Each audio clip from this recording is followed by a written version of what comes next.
Hello, everybody. Back again for another edition of Office Hours. I personally feel like we are kind of firmly headed into our fall season here in Pittsburgh. We've got chillier temps and dark mornings, and the foliage is starting to turn. But it also means for many that we are in the last quarter of the year, which is typically a very busy time for many businesses, especially retailers and folks that have stores. So, you know, we wanted to highlight that if you have questions about fourth quarter this year, because it's going to look a little different, that this is the place to do it.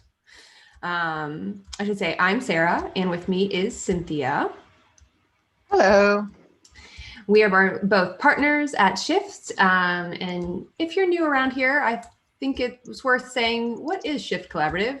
We are a brand agency. We are based in Pittsburgh, and we collaborate with clients locally and also across the country as well.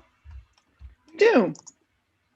And we cover all sorts of things in our business. And so we share a lot of those ideas here in our office hours, anything from advertising to web design to, I'm not sure, all sorts of different communications, social media and all sorts of things like that. So, we usually start with some news, and then we have some deep dive topics. And our deep dive topic that we'll get to later on today is going to be cookies. Not the kind you eat. No, but the kind that you get on your browser. And that there's lots of different concerns about them on some people's parts, and they're changing them different ways. And it's just an interesting topic, I think, to share and to learn about. I feel like every time I look into them, I learn a little bit more myself. Yeah, but yeah, so I just want to say too that the way this kind of office hours works, so we consider this your hour. We're here for you to answer any questions that you might have about marketing. And we started this many weeks ago with that intent, and we're still having fun doing it. And so we hope you'll ask questions, and we will give it our best college try answering them based on hopefully knowing a little bit about what you ask. And if you have questions, you can send those to us in two ways. So you can chat those to us while we're live on this YouTube live stream, or you can also email them to us at officehours@shiftcollaborative.com. We may not get to emailed questions during this show, but we will address those in the future for sure. All right. Righto. So to start out with then, Sarah, you had noticed a little bit of, in this cold weather, a little mac and cheese would not go astray, but Kraft mac and cheese ran themselves into a little bit of trouble. They did. So one of the things we use is, that we talk about when we look at the news is, sort of interesting advertising campaigns that we're seeing. I think we can learn a lot from what large brands are doing. And, I think it's just fun for us to look at advertising campaigns and think about them and how they're created. We sort of know what goes into them. And so it's always fun to kind of analyze those end products. So Kraft mac and cheese did a campaign that coincided with National Noodle Day, National Pasta Day. I think it was National Noodle Day, which I didn't know was a thing. Oh, there's a holiday for everything. I use the term holiday loosely. There's a day for everything. And so, yeah, I think it was National Noodle Day. I do remember it's October 6th. And so Kraft, being in the noodle business, if you will, with their mac and cheese product, decided they wanted to do something fun and create a campaign around it, do a giveaway, kind of try to engage with folks during National Noodle Day. And so their campaign, as you're seeing here on the screen, was send nudes. If you can play a little bit of this, I think it'll kind of explain it, sort of. We can't hear it, but Yeah. I think I have to do something different with the audio to make you be able to hear it. But you can see this is former Saturday Night Live player Vanessa Bayer talking about noodles, nudes, and nudes. But to get the audio, I'll see if I can make it work for us here. Are in need of extra comfort. That's why it's I had turned off my. to send nudes. So they know you're I can hear it. Can you? Okay. Mm-hmm. I mean, not nudes. To be clear, I'm not advocating you send nudes to anyone. I'm talking about nudes, not nudes. I want there to be no confusion. Do not send nudes. Definitely send nudes. Send nudes early and often to everyone. Send nudes never. I mean, maybe to yourself, but even then, sparingly, unless you're talking about nudes, in which case, send away. In the event that there's any confusion about this, let's take a step back. Always send nudes. Never nudes. The only thing you should never not send is nudes. Right. So I mean, it is a clever little campaign. I mean, it's smart. I mean, it's funny and so on. And yet,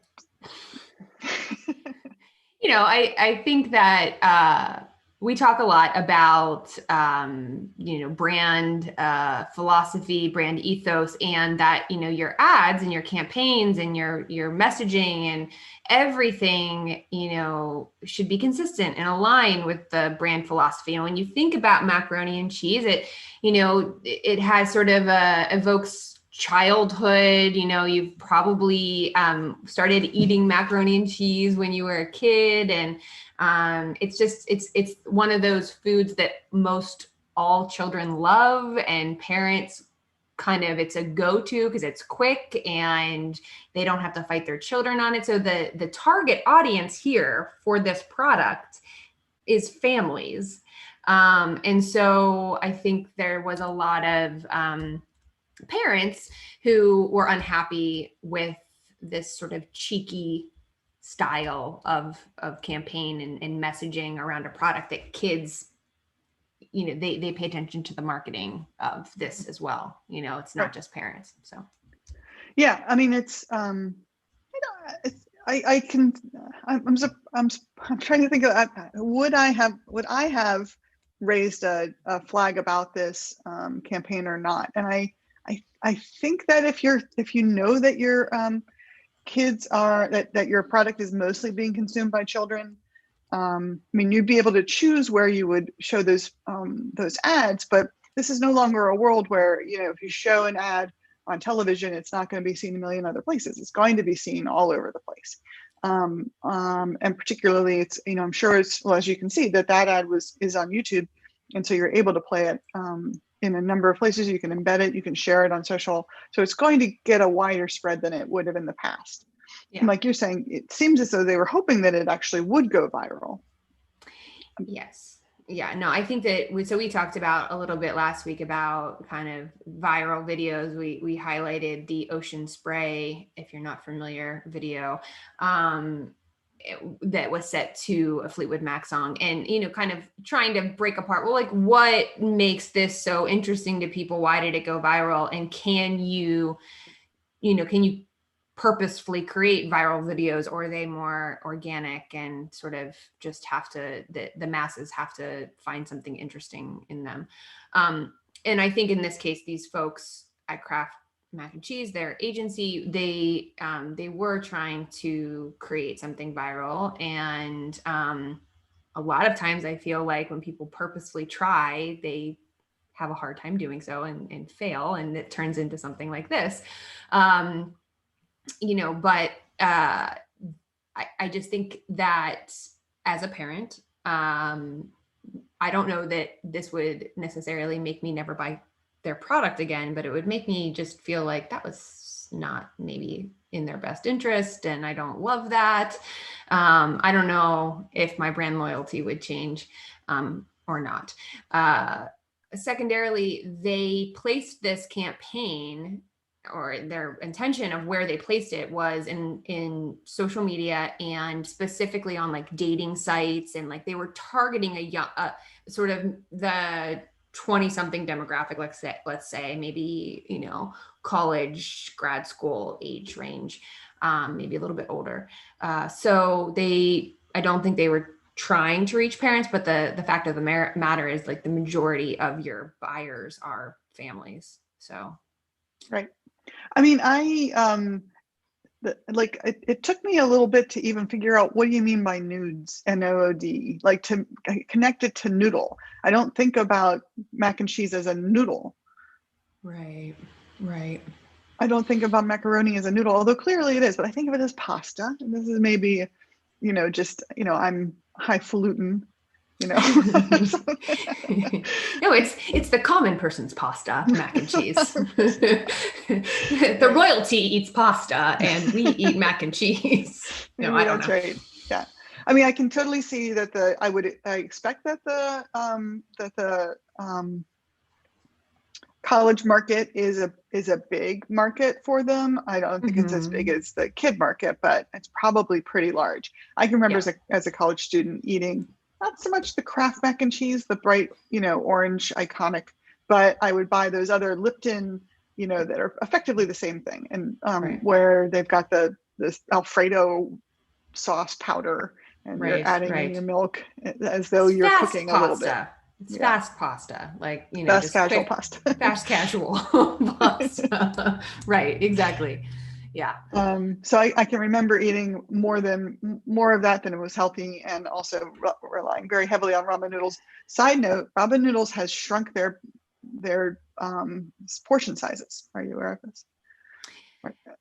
I don't know that I am consciously aware of it. My son loves ramen noodle. He's 12 and he loves them and he wants me to buy ramen all the time. And I try to sneak in organic versions and he revolts. So yeah, they're different. Yeah, they're physically smaller packages, and I believe they're definitely like only 3 ounces now, and I believe they used to be 4.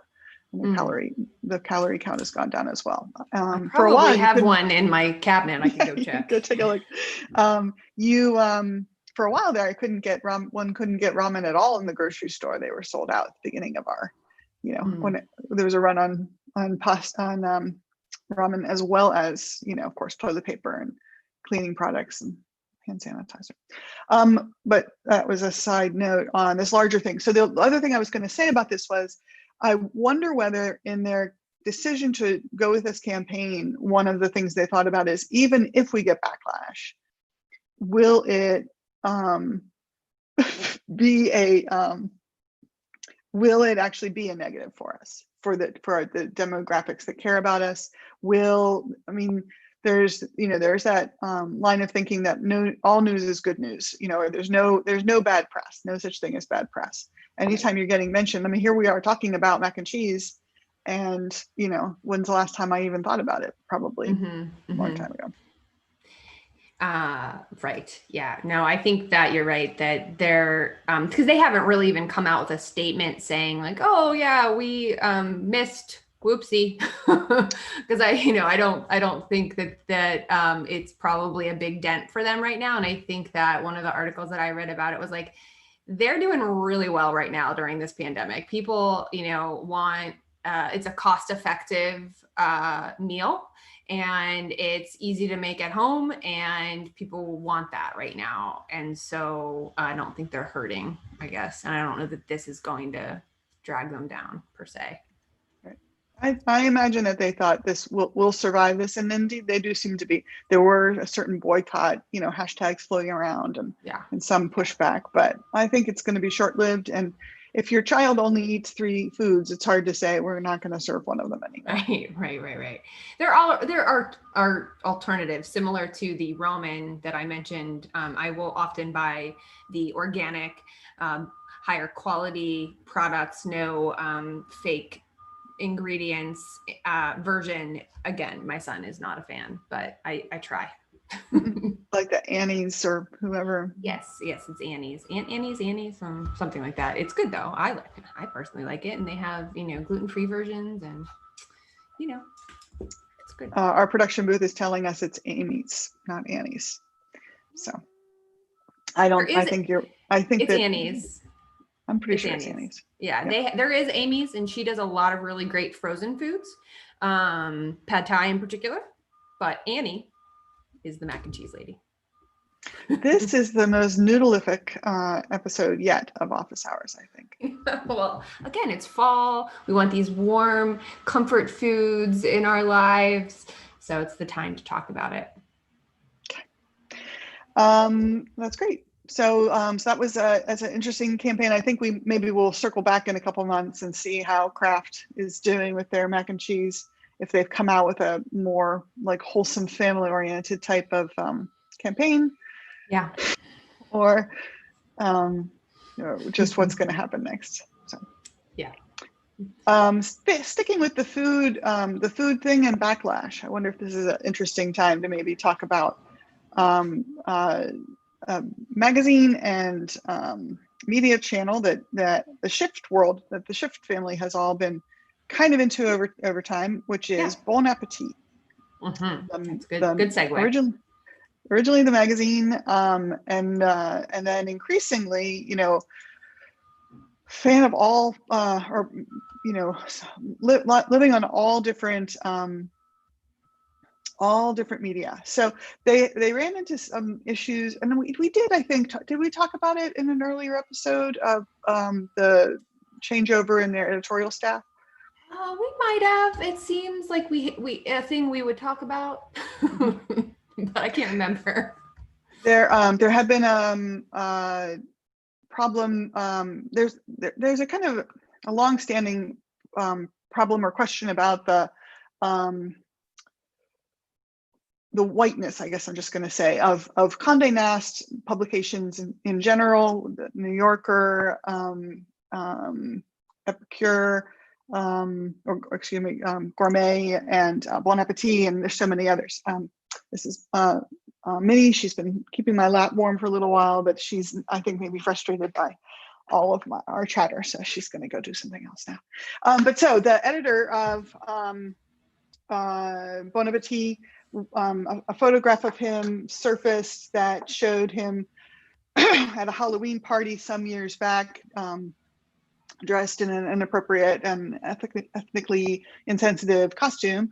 And then that started to cause a little bit of discussion of how the different stars of the very famous Bon Appetit YouTube channel were paid differently or not at all. And so, for example, this article here from Grub Street is talking about Claire Saffitz and Rick Martinez and Sola Wally, where Claire was being apparently paid appropriately, or at least in some ways, for her videos, and then other people of color that were in the same, many times in the same video, were not being paid at the same rate or at all. And so a great big backlash against the magazine as a whole, against the YouTube channel. They stopped production of the YouTube videos altogether for a while there. And now Bon Appetit has a whole new editor and a new editorial staff, and they're sending out a lot of messages and trying in many ways to learn from their errors. I'm going to cough here in a second and get better. I need to cough, so I'm going to hand it over to you for right now. Yes. Okay. Well, I will attempt to pick it up. So they're kind of rolling out new videos. They've been dark. It's not a great word, but they haven't been producing videos for a little while, but they're starting now to roll them out again, and trying to kind of get back into the rhythm of doing these videos again that were so wildly popular for them. However, I don't know if it's going well. Yeah, so I'm just about to pull up. They just this week they published I think 3 new videos. One video about, kind of talking about what they about this past situation. One with a new person who's new to the channel and new to the to Bon Appetit, showing a recipe that is was sort of from, I think, Jamaica and some other places. It was pretty fun. And she's is a person of color, and a really interesting sort of style to her. And then one from Chris Morocco, who's one of the previous YouTube stars from the channel who has stayed on, one of the few who has stayed on, posting from a new location and then talking for a little bit about all the things that happened. While I go and grab those videos, have you watched very much of Have you seen any of the new ones at all yet? I haven't, so no, I haven't seen any of the new ones. I'm still kind of holding on to those old ones, the love of them, and particularly like the things that Claire used to do, which would be recreating things that are familiar to us, like recreating the Twinkie or recreating Skittles or something like that, but doing it in, a kind of maybe with wholesome ingredients and trying to kind of replicate some of the textures and colors and these things that we're so used to. And so those are the ones that I'm a fan of. Obviously knowing what was going on behind the scenes shades the love of those videos. It does, really. In retrospect, I mean, you can see you see what's going on, and you know that there were some controversies about people being told, hey, you shouldn't be hanging around the test kitchen so much, or, oh, you should hang around more. And it just seemed like there was a lot of scheming and people feeling excluded or treated differently, treated otherwise.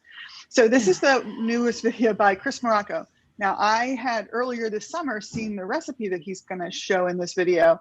In fact, last night I made this recipe. So it's for a quick weeknight meatballs.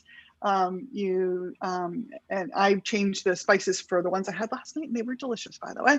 But it's easy and quick, something quick that you can do, even if your kids are home from homeschooling all the day, and you're just kind of trying to get through. Right. And so it was a good video, and it's an interesting technique. I mean, like I say, it's delicious. And then what I'm showing you here is, though, that it got 18,000 upvotes and then 6,000 downvotes. And the 6.6 thousand downvotes, ordinarily you wouldn't see that kind of a negativity you wouldn't have seen that in the older days. But what's going on here is people are not really reacting to the video. They're reacting to the controversy. Some of them are saying that he's not, his mea culpa. It's about 1 minute into the video where he talks a little bit about it and how he's trying to do better, wasn't enough. Some people are saying, hey, the video is good, the food is good, why are you guys, like, don't bring all that other stuff in here. So I mean, I think it's interesting, and I think part of why I wanted to talk about it today is that if you are, your brand is, if you're trying to bring your brand around, it's just apologizing one time is not going to fix all the things for you. It's going to take time for people to. People can hate you much faster than they'll get to like you. It takes a lot longer to win back people's trust and actually to demonstrate that you have learned and you have changed. For example, in the case of a situation like this. Yeah, right. Sorry, I have a lot of background activity happening in my life. So my dog is growling right now. Hopefully that's not too loud. I can hear that. He's still pretty mad at Chris Morocco. He's not going to get over it this quickly. He has an opinion about these videos. He was one of the downvotes. I am sorry that I had to out him on that, but yeah. No, there's a lot of construction happening outside of our window, and he feels slightly annoyed by it, which I am too. And yeah, so and I wanted to show you just quickly, here is the video by the new person I was mentioning, Chrissy. She's making a vegan recipe with oyster mushrooms, fried oyster mushrooms, and like I say, in sort of a I think it was a Jamaican sort of style. It was really, really quite good. But look at the ratio here. We've got 10,000 upvotes and 5.6 thousand downloads, even worse ratio than what Chris had. And I mean, and she's clearly, the new direction and what YouTube is trying to do. So the downvotes here, I mean, you can see the comments themselves if I remember how to find them. That's all the autoplay. This is all the channel stuff. So I'm not remembering how to find comments. If you click on them? Maybe that's it. No, I've just liked it. That's all. Anyway, I had looked at them on my phone earlier. So people are fighting with each other in the comments, all these same issues that we're talking about. And I don't know, it's just going to be a real challenge. I'm going to be very interested to see. Clearly, I'm still following. and enjoying the things that they're putting out, but also trying to learn from it myself, really question my own, position and levels of privilege and attitudes. It's an opportunity to learn a little bit, of course, but the bigger question is, where are they going to go from here? Yeah, and I guess, to your point about it's harder to come back when people are upset about something, and kind of, resurrect your image or repair a damaged image. It takes a lot of time, and especially, when we're talking about, issues of equity and race and those types of really complex issues. You can't really just wish it away and, say one comment at the beginning of the video and hope that, maybe they're making statements at the beginning of multiple videos. Like I said, I haven't watched them, so I don't know, but it just might take time for them to figure out what's the best path forward for them. Right. I have noticed in their, email newsletters and other tools that they truly are doing a much better job of showing a wider range of cuisines, a wider range of people, writing the articles, preparing, designing them, the things, all of that. So they seem like they're walking the walk and not just talking. So, but like we said, we'll have to keep an eye on it. Yeah. And our production booth suggested that maybe the comments have been turned off. I believe that that is the case. Having taken another look there, it looks like maybe they have hidden the comments, which, that's another question. At what point do you decide that's what you're going to have to do? Yeah. I don't know, that it's a hard choice. And I think that, it's, as a brand, you really have to, it shouldn't be a gut reaction. Let's just turn these off. And you really should consider what the consequences of doing that are. Yeah. Yeah. Instead of putting your head in the sand kind of way. Right. Yeah. Well, we wish Bon Appetit best of luck in improving themselves and restoring our faith. Yeah. But on a happy note, we have a little happy commercial to share, right? That you found. So I'm always keeping an eye out for cool commercials. Let me. You went on mute there. I put it on mute on purpose so that I don't accidentally play some loud thing. Oh, it looked like you were still talking and it automatically went on mute without your you making it go on mute. All right, so let me pull this up here. So I'm always on the lookout for a good, interesting commercials that are either awesome or terrible or whatever they might be. In this case, though, what I saw was this video from the Cincinnati Zoo, a YouTube channel that I do highly recommend, because they have been doing throughout the pandemic, while they've been shut down, they've been doing these what they're calling home safaris. And the home safaris are they feature one animal exhibit or one particular animal, and they have a lot of great information. People can call in with questions or write in questions because they're live streamed. They have suffered a lot with some really bad audio because it's tough. If you've got your people there in person, sometimes they're wearing masks and some of them don't remember to speak toward the camera. So there's definitely a homegrown quality to them, but it's so neat to see the animals and to hear things and to learn things like, does this animal have a favorite, caretaker, staff member? What kind of things are interesting about them? So it's a little bit more of a personal view. But this commercial, which I am trying to have the sound on for, it just has a little bit of music. But I just think it's so beautifully shot. And it is it was just very engaging. It made me, really feel like I do want to go to the zoo and I want to go to this zoo. They're the ones that have the famous baby Fiona hippo. Mm-hmm. Yeah. Zoos are fun places. They're great for kind of taking you out of your normal element, even though they're probably, right in your city or in your backyard, but you feel like you've entered into some other world. Right, exactly. And now for me, since I have, seen the different, things that they've been doing, I actually recognize some of these people now as people who were featured on some of their videos.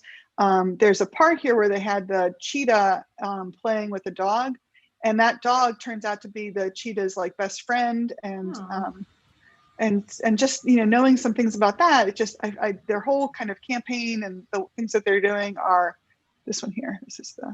There's this dog here was a adopted dog. Like when the cheetah was a little baby, they had a little dog that was the same size that they rescued from a shelter, and they needed a really active dog because, as you can imagine, a cheetah has a lot of activity.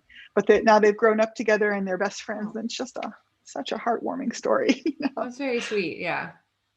So, I'm sort of impressed by how they are building on what they've been doing and creating these, continuing to create interesting content. And this is, of course, significantly higher quality than the little ones that they do on the videos, but I think one can enjoy them either way. And also, I think it's I want to recommend everybody go to your local zoo or the Cincinnati Zoo if getting there is safe for you.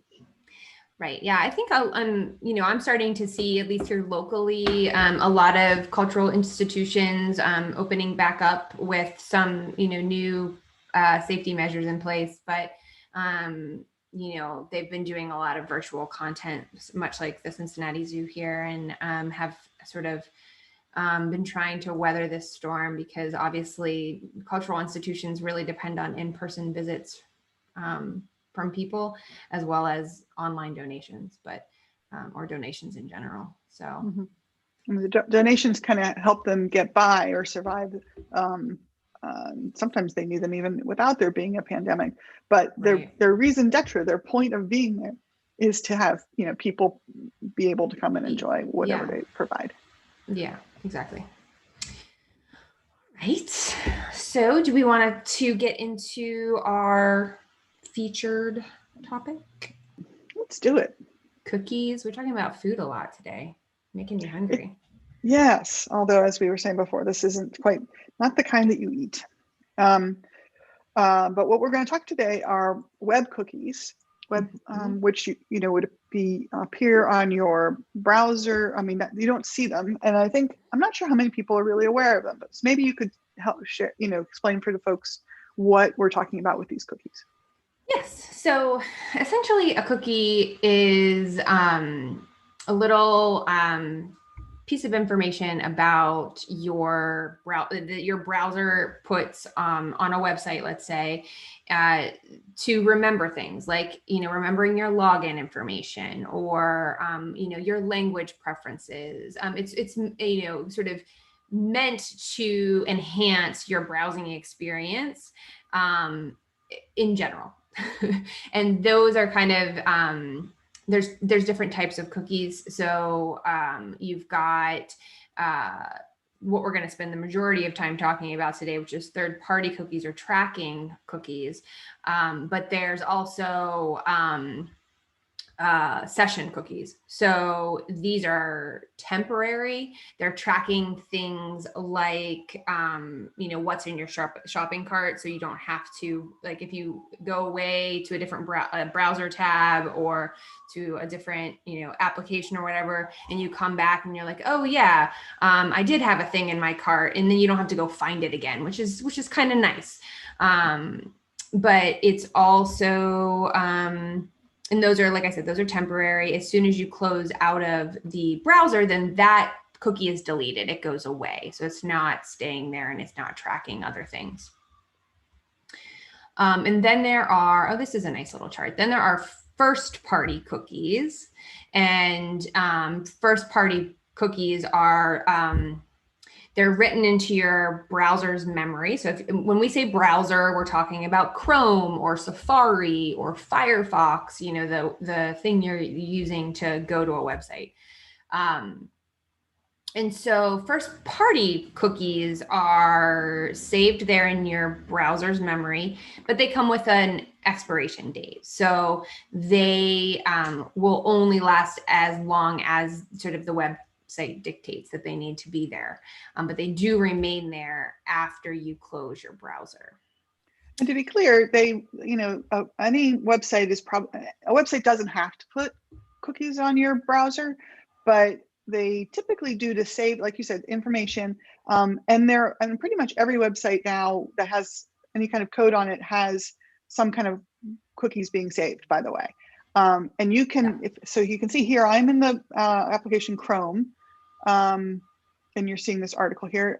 If I click this little lock, which is going to show me, first of all, just visually, it's showing me that I have a secure connection. So all the information is being encrypted as it's being sent from me to the site and from the site back to me.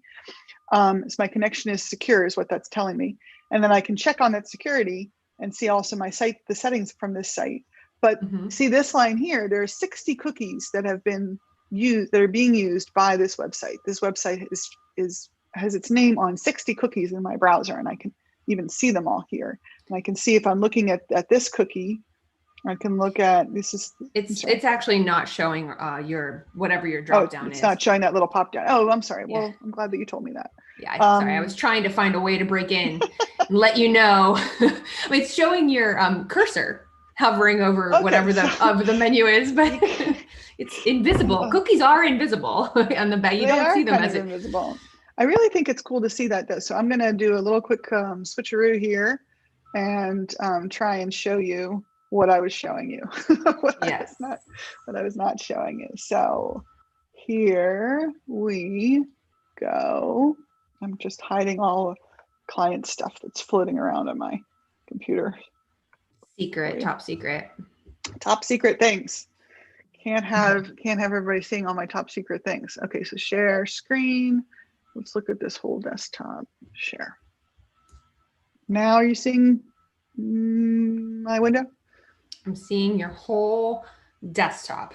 Okay, great. And I'm seeing nothing. Yeah. Yes, we're seeing. So what I was trying to share was this piece here, that my connection is secure, that I can see the certificate that's doing that encryption, which is, useful if you want to check on what's going on there. But more to our point for today is I can see that there are 60 cookies in use by this website, and I can actually then take a look at them, and I can see where they're coming from. So this site that I'm on is clearcode.cc. So you were talking, Sarah, about first-party cookies. These are the cookies that this one has made. And this is what they're named like. They're named like HSSC. And then it will tell me what's in there, when it's being set, what is created, and the path for finding it, and so on. So the information that's being set, it's hard to know, but it's this content here. What does that mean? I haven't the foggiest idea what that means. But the website knows what it is, and it's got scripts in there that know to take a look at this content and then do something with it, or use it to. Usually, this will be the way you would say this. These codes might be. These are a list of products that are in your shopping cart, or this is your login information, or something encrypted in some manner. Right. You can see, like I said, they've got.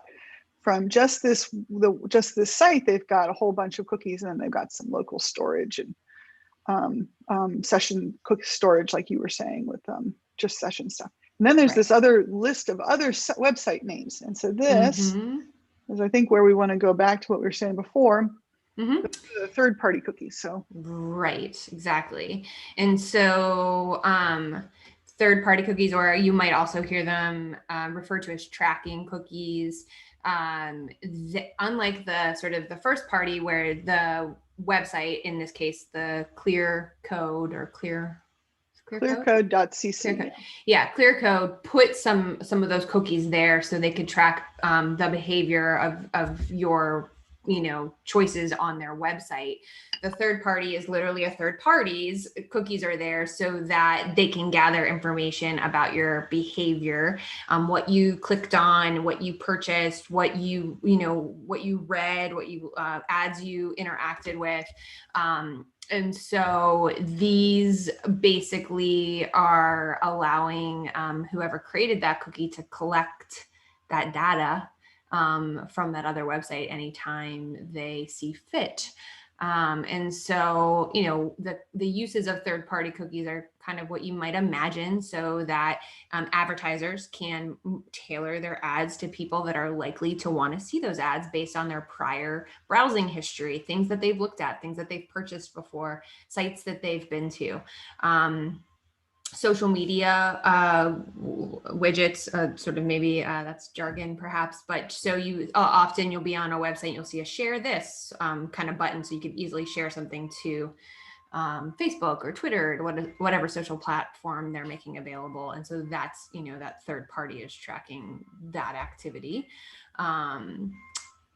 If you're used some sort of web analytics tool, like Google Analytics, for example, that is, third-party code that you put on your website so that you can gather all sorts of data about all the people that come to your site and how they get there, and a lot of really useful information. One little switcheroo there. So there's some information that Google is doing in third-party cookies, and there's now some that they're doing in first-party. So in fact, the analytics tracking, if I'm not wrong, is they're having your website create those cookies so that Google is going to use them, but they are technically first-party cookies. So there's just a little bit of a thing there. Well, it's just in sandbox right now. They're testing that, is my understanding, that you can do it now, but they're not forcing you to do that. So there might be, they're going to, so I think that's getting down to like the change. They're going to move to what you're talking about, where everybody has to do the first party version of it. And you can update your Google tracking code now and, use this. And they have this sandbox mode that you can try and test it out and see how it all works. But my understanding is that's they're not sort of pushing everybody to do that right now. I only bring it up because the site that we are looking at here, people may have noticed that some of the cookies said on them GA and so on, and those are Google cookies. So this site, which again, they're posting articles about this, so they're clearly on the front end of it. They're apparently, they've switched their stuff over to be using the first party method now. Yeah. So, I mean, I think the other thing is that if you are going to have, be using third-party cookies, you now need to, kind of be more transparent about that, and the user has to opt in. And if they don't, then you can't use them for that user's session or experience on your site. And maybe we should talk too about like why people have concerns about this and why these switches are having to take place. People have concerns about what information is being stored about their visits to websites for privacy reasons primarily. In that information, if there's a third-party cookie that say an ad network, like what would be an ad network? There's a lot of them. Of course, I can't Google's think of any now. is DoubleClick. Sure. So DoubleClick has these third-party cookies. So DoubleClick has put a cookie, and then it can see all of the different places that you have visited. So every time you go to a website that has a DoubleClick connection, it knows that you were there, and it knows all the different. It can see a wide array of places that you have visited, and that all that data then is compiled somewhere, and advertisers use that to target people who visited these other sites or who, seem to be in the market for new car. I don't know what it might be that you're in the market for, but you're in market for something. And so that from an advertiser's point of view, that's great, because then you can really target people who want to buy the thing that you're selling or can be influenced in a certain way. But from another perspective, it's kind of terrible, because why should people be able to see I can't, unless I follow you around, I can't tell all the shops that you've been to. Like, I can't tell what church you go to. I can't tell all these other things. But on the web, the third-party cookie method allows people to gather those same kinds of information, which could be used for any purpose. Maybe a nice thing, like helping you buy something you want to buy. Maybe a terrible thing, like I'm not sure, spying on you. It could be there's really nefarious things like stealing your identity, perhaps. I think that's kind of a pretty big concern in the last 5 to 10 years. Some bad things could happen from that data. And it's big enough that governments are getting involved. So, for example, the EU now requires websites to let people know what cookies are being stored. Like just as I did just now, I can see, but it's not really, there's not really a way for me to, there didn't used to be a way for me to say, hey, don't put these cookies. I don't want you to track me. Right. And right. so the EU says that anyone who is trying to have a website that is visited by people who are in the boundaries of the EU, the European Union, or who is targeting people who are located in the EU, you need to be able to tell people, hey, I'm using cookies, and if you don't want me to use them, you can block them all. And I will not put any cookies from my website. Mm-hmm. Which is now why you see all those, hey, this site uses cookies. Is that okay with you? And you have to click yes or no or whatever. Mm-hmm. Right. Yeah. So in the US, a lot of companies are sort of preemptively doing that because this is the direction that it's heading here as well. And there's been a lot of, like policies and legislation and, things happening, like California in general as some probably one of the states that is really starting to enforce some of these rules that are similar to what they have done in Europe. So we're heading in that direction. Right. And then in addition, some of the browser companies have been taking a proactive approach and saying, but Safari, for example, the browser used by Mac computers and by iOS devices, have been putting in place things to make it easier for anyone who uses that browser to protect their own privacy. We've always been able to do ad blockers, which has been a thing, which is related, but this is even more complete. And Firefox has also done that. Mozilla Firefox has always been sort of on the forefront of privacy issues. So the two of them are doing it. And now at last, Google Chrome is doing it. And Google Chrome being the most widely used browser, I think the most widely used browser, is putting in a change that will take effect like February 2nd, I think, of next year. And as when Google does anything, now we all have to pay attention. So that the browser that's missing perhaps is Bing's. What's it called these days? I'm going to call it Internet Explorer, but I think it has a newer name. It has a new name. Edge. Is that it? I think it's Edge. I can't keep up.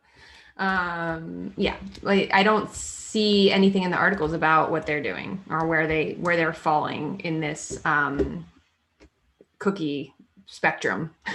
Yeah, Microsoft has not necessarily had the best record for things like this, but I think that their users are going to have many of the similar concerns, and so I'm certain that they'll be coming up and trying to figure it out. But for advertisers, for those of us who use ad systems like Google Ads, now we need to adjust. So work with our clients to help them think what are we going to do instead, or what do we need to do technology wise that would allow us to comply or do something else.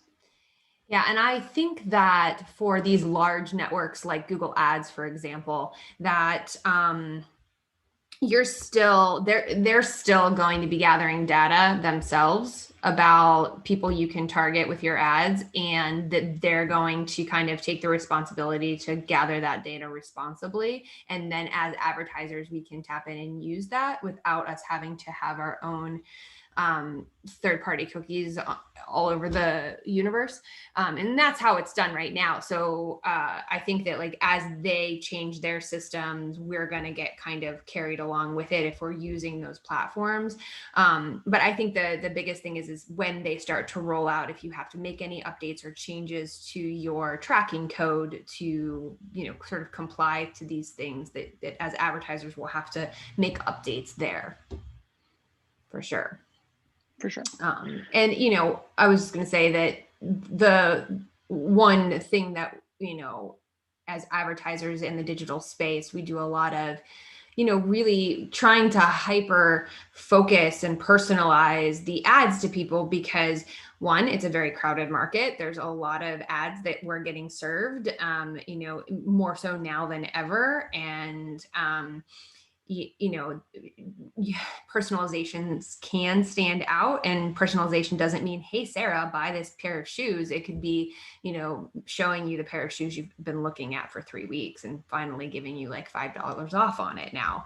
So really kind of that hyper personalization is something that as advertisers we've gotten used to and we've utilized it. And, you know, we have to perhaps to continue to take that strategy, we might have to make some changes as to like, you know, the tactical approaches of doing that same thing in this new cookieless world. Yeah. Well, first-party cookies will in many cases still be allowed. It's Yes. third-party cookies that won't. So we'll have to find ways to have first-party cookies do the kinds of things that that third-party cookies could do, and then also use other tactics like you're saying. So this HubSpot article is highlighting a few. One is like using different channels. We won't be able to rely in quite the same ways on digital advertising and the trends and the massive amounts of data that those big networks are able to collect. So using other tools that we have, email newsletters, for example, using social media ads would be another way to do it. So just thinking about how else to go. And then just finding new ways to retarget based on other things that you have that don't require you knowing so very much about. You have to know about people, what people are willing to share, not what people didn't even know they were sharing. Right. And this is, you know, this one that you're hovering on now is permission based. So somebody's giving you their email, they've given you their contact information. Perhaps they've purchased from you before, or perhaps they've, you know, inquired but haven't yet purchased. And so they've allowed you to gather their data, and you can find them in, you know, other platforms using their contact information. This all sounds like, I don't know, it just sounds a little creepy, but it's done, I think, if, you know, for a good purpose, which is I don't want to show my ad. Well, first of all, I don't have a huge budget. I can't just afford to show my ad to everybody in the universe. I want to show it to people that are likely to want and need my service or my product. And so, you know, and it's a benefit to the customer because they're only getting hopefully showed things that really kind of make sense for them. But you can upload contact lists using like a CSV file or you know, an Excel file to a lot of these platforms. So we use this a lot inside of our Facebook strategies, Instagram and Facebook advertising strategies. It can be extremely effective. You do, just to note that you do need to make sure that the privacy policies that you have established and are publicizing to people actually match all of these different techniques. Make sure all Correct. of those, your policies match what your actual actions are. Yes. Yeah. And then, as you were saying before, Google has been building this privacy sandbox and allowing people to do things in a different way. So, so they do seem like they're offering new kinds of options. It feels like they're repeating their article here, but so there's a lot. There are other things that you can do, and we just need to have broader, more comprehensive, I think, strategies for how we're going to connect with people and get the word out. Maybe we'll be going back to some more traditional advertising though as well. Maybe outdoor advertising will be more of a thing again. Maybe this will be the return of direct mail, and then and that will help save the post office, bring back some of the revenue it has lost over time. Direct mail is making a comeback right now. I think, did we talk about it recently? I know I've been reading about it recently, but I don't know if we've talked about it. I think we talked a little bit about different kinds of direct mail a few weeks ago, but we could do a little bit of a deeper dive upcoming if people are interested. Yeah, in terms of, I mean, I think that, you know, to your point about these, we're always going to have changes in the advertising and marketing world. That is the one constant. And we have to react and, you know, change our own strategies and our own tactics to kind of stay up on everything. And when we think about outdoor or direct mail, it's kind of like, you know, you shouldn't just shift everything into one channel because like, oh, that digital thing, that's that's not going to be effective anymore. It's still going to be effective. It's still going to be a really great channel. You just have to modify and adapt to the circumstances. And you should have a good mix of things. If outdoor makes sense, if direct mail makes sense, email, all of these are different levers you can pull. You have to have a mix of them, because one of them isn't going to be you can't just be in one thing anymore. It doesn't work that way. Right. It never really has, actually, for a long time. No, a blend will work. And then even if things weren't changing, your marketplace is changing. Even if the mechanisms for marketing are not changing, your market's changing. If you're a startup versus if you're, now you've got a substantial customer base, you're in a different world, and you want to use different techniques to make the most of the space that you're in and the tools that are available and the information that's available to you. So part of just being a good marketer anyway.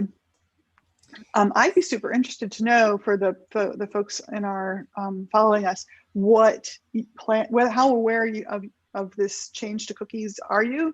Have you begun to think about it? And like I said, if this is kicking in February, that's a few months away. How will you switch your marketing plans? What kind of things are you thinking about? What kind of stuff might you experiment with? Because we're all about experimentation. We are. Yeah, no, it's always interesting.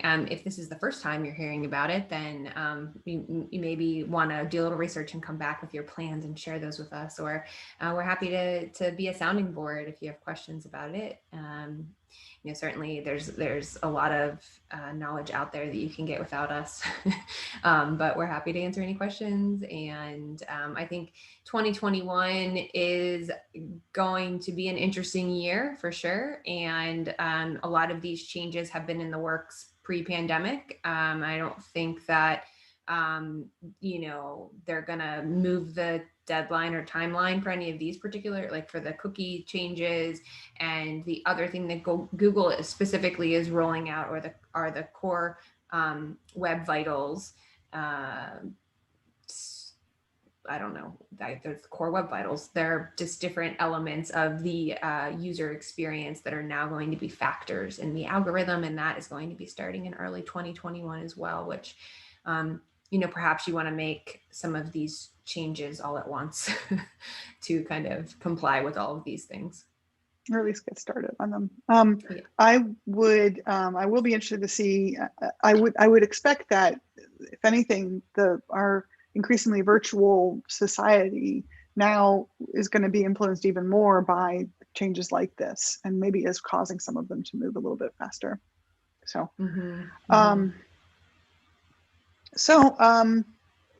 we're getting a little note here, just a little reminder that all of this stuff kind of does. Thank you, by the way, behind the scenes production elf.